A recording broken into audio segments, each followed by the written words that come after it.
Welcome to the Deep Dive.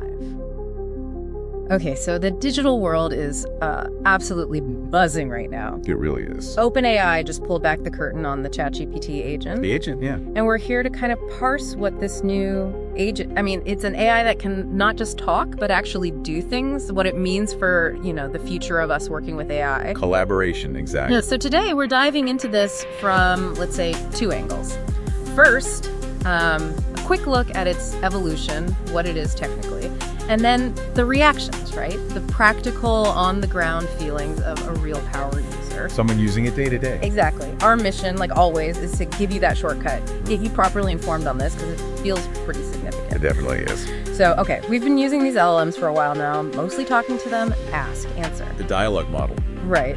But this agent, it feels like a big shift, wouldn't you say? Moving from talking to it to actually, delegating to it. Absolutely. That's the core change. What's really fascinating here is how the ChatGPT agent kind of fuses two things.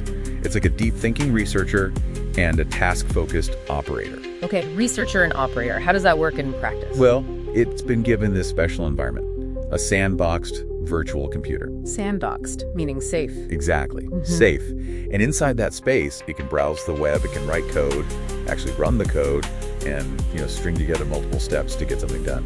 So it's not just ChatGPT browsing, it's more active. Much more active. It's been given, digital hands. It can autonomously navigate and sort of manipulate things in that digital space. Digital hands, I like that. And connecting that to the safety point you raised. Yeah. Confining it to that virtual machine, that sandbox, it's a really important safety measure. Like a terrarium. Yeah. Think of it like a digital terrarium. It lets the agent interact with the web, do its thing, but without touching your personal computer files. Oh, okay. So my documents are safe.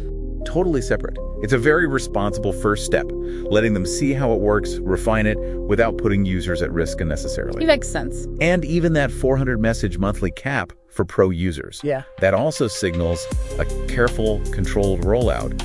Maybe hints at how much computing power this thing uses too. Right, a cautious approach. Sounds very deliberate, very safety first. But how did this land with someone who's really deep in using AI every day, like our power user source? Sources mentioned maybe a slight disappointment, rooted in a different idea of what an AI agent could be. That's fair. I think this user had pictured something else. Like what? More like a downloadable browser, maybe. An AI that could literally see their screen, operate inside their actual digital setup. Oh, I see. So less separation. Exactly. This virtual machine, while safe, it keeps that layer of separation. It feels like just another browser tab, another window open, not quite a partner working right there alongside you in your workflow. Okay, I get that. And did that lead to specific issues? Well, that disappointment kind of focused on what they called the login problem. The login problem. Yeah, it's a huge pain point for anyone trying to automate browser stuff with AI. You try to automate something simple and bam, password pop-up or two-factor authentication. Right, and it just stops the whole process. Exactly. The user made a great point. If they have to constantly stop their work to handle logins for the AI, well, often they could just do the task themselves faster. Yeah, defeats the purpose a bit. So the real test for this ChatGPT agent, for this user anyway, is persistent login. Can it remember credentials?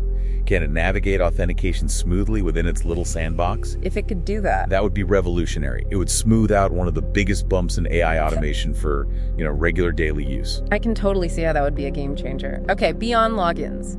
This user also had this really interesting idea about a meta agent. Oh, yeah. Like, could the ChatGPT agent manage tasks across other AI platforms? Is that even feasible? How would that work for complex stuff? It's a really cool idea. The potential to orchestrate workflows across different tools. Yeah, that's compelling.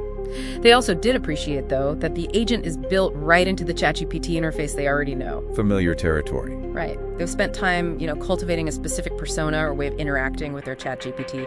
The hope is this new agent tool inherits that understanding, that collaborative feel they've built up. So it feels like the same AI, just with new skills. Hopefully. And there's maybe some underlying hope tied to Project Aura, if that's a separate OpenAI thing that might eventually deliver that dream of a truly integrated browser-level assistant. Gotcha.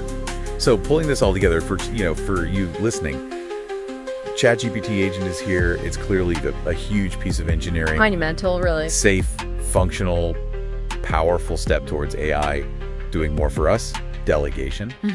But from that power user angle, it's still a bit constrained maybe, hasn't quite solved all the really practical problems for seamless integration yet. Exactly right. This isn't the final destination, not by a long shot. But it is very clearly the start of the journey, a significant start. Yeah, and I guess the real story, the next chapter, is going to unfold over the next few months, isn't it? As people like our power user really push the limits, see what's actually possible when we stop just talking to our AI and start asking it to act. That's where it gets interesting.